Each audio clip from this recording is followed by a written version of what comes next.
Assalamualaikum warahmatullahi wabarakatuh. Apa kabar anak-anak semuanya? Hari ini kita akan belajar mengenai tema 1, pertumbuhan dan perkembangan makhluk hidup. Subtema 1, mengenal ciri-ciri makhluk hidup.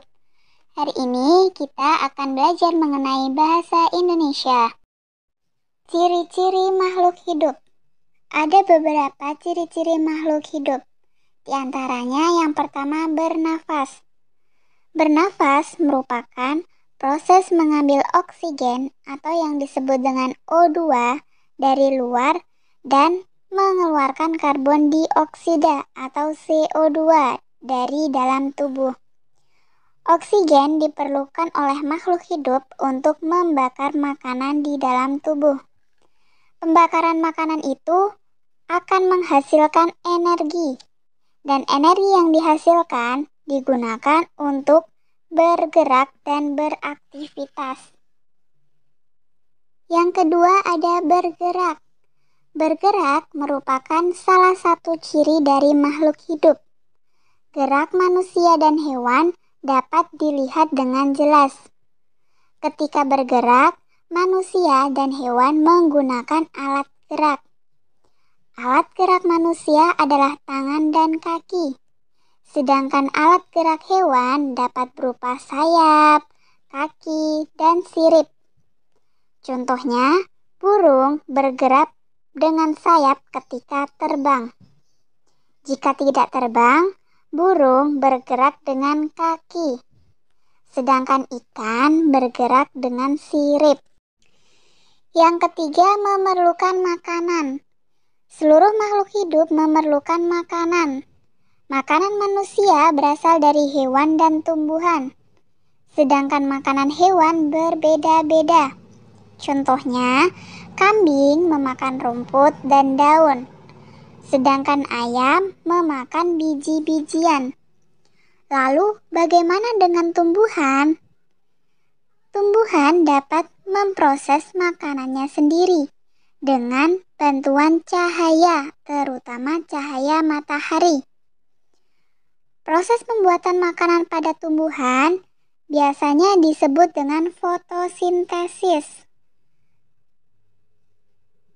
Selanjutnya, menanggapi rangsang. Semua makhluk hidup menanggapi rangsang. Kemampuan makhluk hidup memberi tanggapan rangsang disebut iritabilitas. Sedangkan iritabilitas pada hewan dan manusia menggunakan panca indera. Panca indera terdiri atas mata untuk melihat, telinga untuk mendengar, hidung untuk mencium, lidah untuk mengecap, serta kulit untuk meraba. Ciri-ciri makhluk hidup yang selanjutnya ada tumbuh. Makhluk hidup semuanya tumbuh. Maksudnya, semua makhluk hidup bertambah besar. Contohnya, telur menetas menjadi ayam.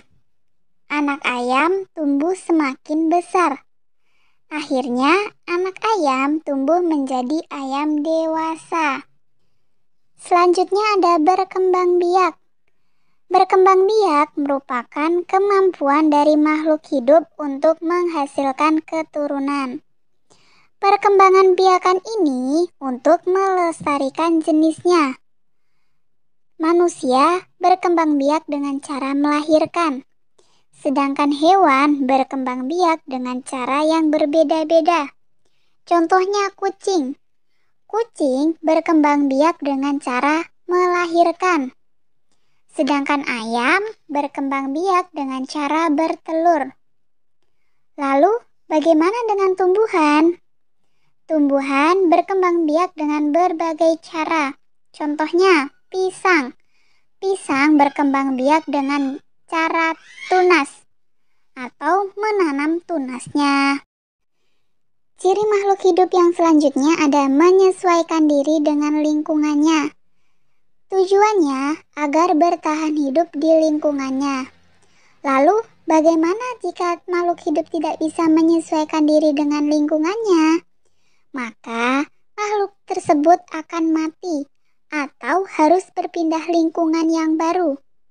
Kemampuan makhluk hidup menyesuaikan diri dengan lingkungannya disebut adaptasi. Ciri selanjutnya adalah memerlukan suhu tertentu. Tubuh kita akan berkeringat jika berada pada suhu yang terlalu tinggi. Sebaliknya, suhu kita atau suhu tubuh kita akan menggigil jika berada pada suhu yang terlalu dingin. Maka dari itu, semua dilakukan tubuh agar memiliki suhu yang sesuai. Sekian pembelajaran pada hari ini. Hari ini kita sudah belajar apa saja anak-anak? Iya, kita belajar ciri-ciri makhluk hidup. Ada banyak sekali ciri-ciri makhluk hidup. Dan semua ciri-ciri makhluk hidup itu ada pada hewan dan manusia. Jika ibu ada salah, ibu mohon maaf yang sebesar-besarnya. Untuk anak-anak tetap semangat belajarnya. Tetap menjaga kesehatan. Jangan lupa taati protokol kesehatan.